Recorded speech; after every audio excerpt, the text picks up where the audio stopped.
Welcome back, Arbor League, and today we are taking a look at another level 50 anti-meta underdog that was a ton of fun to run in the Master League, Trevenant.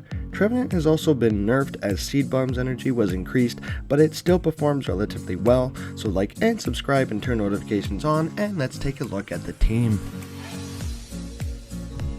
So we've got the Trevenant in the lead with Shadow Claw, Seed Bomb, and Shadow Ball, then Gyarados with Dragon Tail, Crunch, and Legacy Aqua Tail, and Primarina in the back with Charm, Legacy Hydro Cannon, and Moonblast. Now this Trevenant is a lucky 96 with 13 attack. You still want that 15 attack, but the luckiness decreases the dust count, so we've maxed this one out instead. And the rating for this team is DBCA. But it's another ABB style team where we are weak to flyers like Ho-Oh, Yveltal, and dragons in the front, so we cover those types with our water, fairy, and pseudo dragon types in the back. Now a lot of people are scared to run grass in the Master League for the reasons of steels and dragons, but that subtyping of ghost does help Trevenant out. As I said in my last video, grass is a good cover for water and ground types like Kyogre, Groudon, Excadrill, Landorus, etc. Then you don't have to worry about all the steel types either because the ghost typing covers them as well, as most of them are part psychic like the Necrozmas, Metagross, etc. But Trev is another Pokemon that gets just shy of 3000 CP as well, so it'll need shields.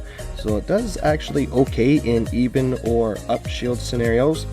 Even against dragons, that ghost typing helps out with neutral damage, neutral tip damage, despite the grass typing, so the only real hard counters that you'll have to watch out for are the darks like Yveltal and Zarude. Now all three Pokemon can handle Giratina as well, but you can safe swap and bait something out that Trev may not really want to see later on. Usually in scenarios like that with either Mewtwo or Togekiss in the lead, I get a Shadow Ball and dip like we are doing here. For Primarina though, PB Poke does suggest Waterfall as a move, but we're using Charm to protect from dragons. Waterfall does charge quicker, but we need that fairy coverage.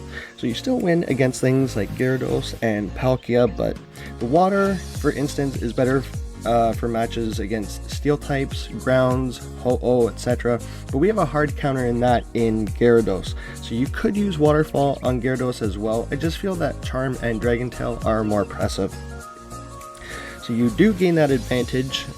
For example, in a match against Tapu Bulu versus Primarina, we have Charm.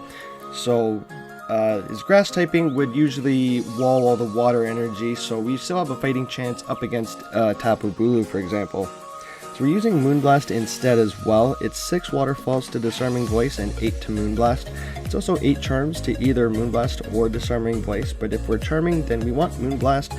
Just has a higher DPE, does more damage, it's more energy efficient than Disarming Voice as well, plus we get the potential attack debuff. So with Gyarados here, we have to build up to 2 Aqua Tails because 1 isn't enough despite it being 4 times effective, and they don't get their last Breaking Swipe off either, so Gyarados will be closing this match. Hopping into the next one here, we've got a Golisopod, a Spice Off, so we're going to safe swap into Primarina because I thought they had Shadow Claw, but they've got Waterfall. We still wall all their energy and they respond with Togekiss.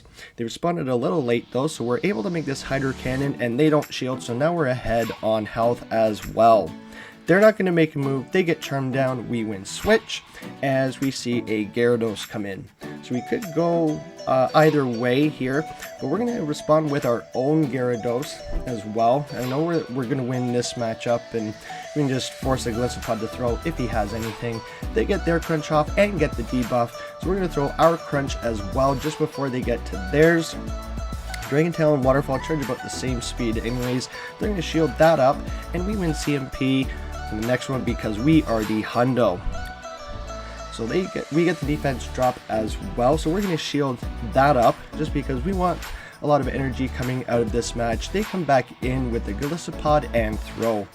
So I think we're going to shield this one up just in case they have Aerial Ace, but it is just the X-Scissor. The X-Scissor is neutral due to the Ghost type being resisting it. So how much does a Shadow Ball do to Golisopod? Just about takes it out as they make another move. Even if this is Aerial Ace, it's not going to KO, just going to be another X-Scissor. We Shadow Claw down, and Shadow Claw down. We could have the Gyarados, but we get that Seed Bomb off just to secure the win with Trevenant.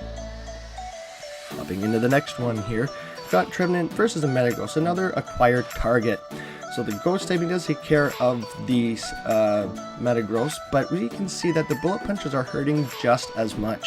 They're going to shield up a potential Shadow Ball, and I think we're going to get 2 shields from them, so we're going to shield this Meteor Mashup. They're not going to make the next one because we outpace. So this shot, they did catch on a Golisopod though. So Golisopod still shields that up, and since we wall all of its energy, no matter what, we come in with Primarina. Just going to be, they actually have the Aerial Ace this time, so it's a good thing that we did swap out as Primarina. Like, it still takes neutral damage, but those charms are really adding up on the Golisopod here.